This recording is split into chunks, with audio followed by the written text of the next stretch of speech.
what got you into real estate in the first place? So I had one rental property.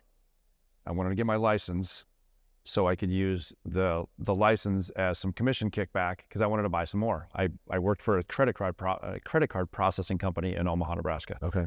And I had been there for about 5 years, and my time was up. You know, they would go through about every 3-4 years, and they'd lay off mid-level managers, and I was one of them. And You were in the group. I had just gotten my license, and I walked into what at the time was Prudential, and walked in. I said, well, I guess I'm going to give this a shot.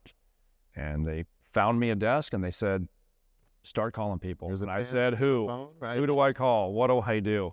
You know, and that was literally, so getting fired from that job was the best thing that ever happened to me. So, I mean, I guess if you could always rewind the clock and beg and stay and you'd still be there. You maybe have your gold watchman out.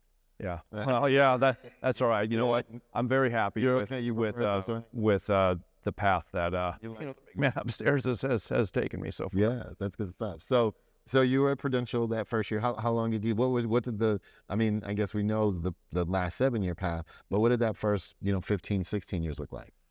You know, so I was actually Rookie of the Year at Prudential in that first year. Okay.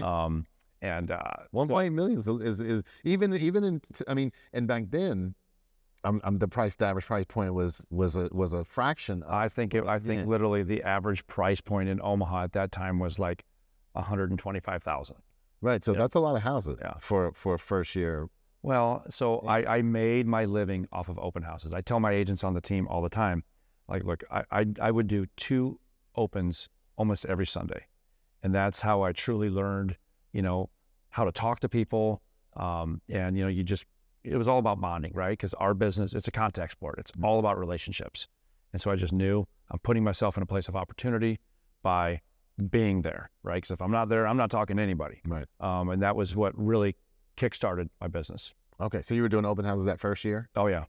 Really? Yeah. Okay. Yeah. And I did open houses for, good 3-4 years, very, very consistently. And I know even today in this world, even as digital as we are, opens are still great because you're getting real life people right in front. Coming to you, right? Absolutely. Walking in the door. Yep. And I'm sure you don't just like stick a sign in the front and say open house.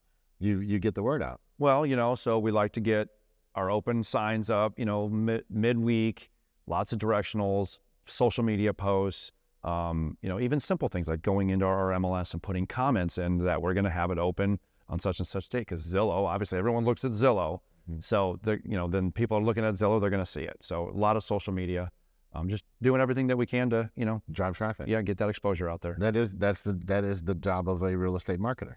That's what we're supposed to be doing, right? Right. Yeah. And so I'm sure that those first 16 years were totally easy. Like, you did some open houses and the money just fell from the sky, right? No.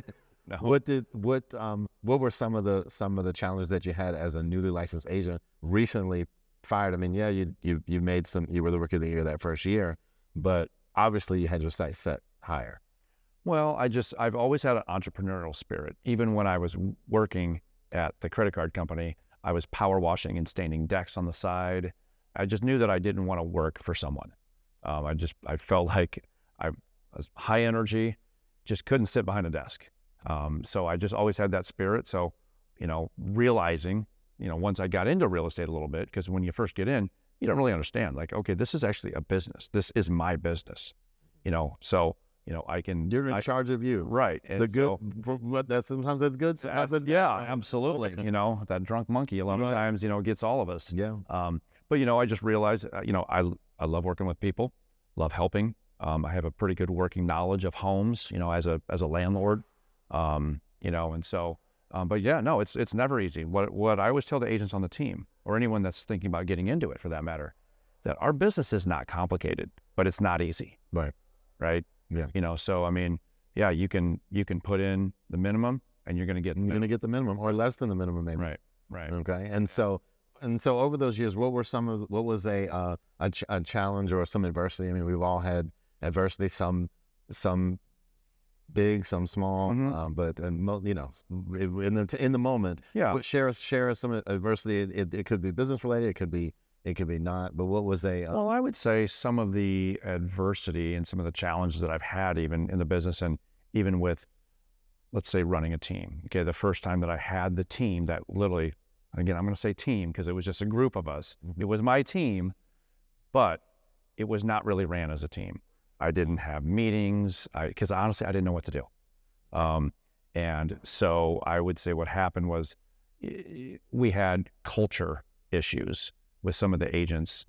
Some agents wouldn't want to come to work because of another agent on the team that was kind of a cancer. And so I had to work through that. Like, okay, like I don't want to lose agents because of one person, and so I actually disbanded the team at one point. I lost everything. After I got into coaching, my coach at the time said to me, do you have A, B, or C players?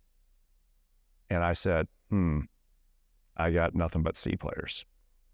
And so he said, disbanded on Monday. And I did. Wow. Yeah. And because I said, look, guys, well, I laid out a path of what was going to happen. And as C players, they didn't want to do it. And I said, okay, well, this is the way it's going to be. So you're either going to be here or you're not. And they all left. And they chose their path. Yep. They left. Yep. And it worked. And so basically we all as entrepreneurs sometimes struggle, and I know I do, with standards, setting standards and holding people accountable, because everyone wants accountability until they get it. Yeah. And then sometimes when they get it, and then they say, well, no, I'm not going to do that. Then now it's back on us. Right. And then we have to make sometimes tough decisions. Right. That we want to keep all our people together, but sometimes you can't. Yeah. Well, one of the things, in fact, Renee, my sales manager, standing back there, we've been talking about this a lot, of really trying to, because every agent, every person is different, right? Like, we were actually talking about kids last night. We were talking about how all of our kids are so different. Yep. So one of the things that she and I have been talking about and really want to hone in on is the agent's why. And also, how do we inspire them and get them excited about their business and how they can better their lives just by literally a few simple tasks a day. Easier said than done, but right. We're working on it. Yeah, getting some consistency going. Yeah, absolutely. All right.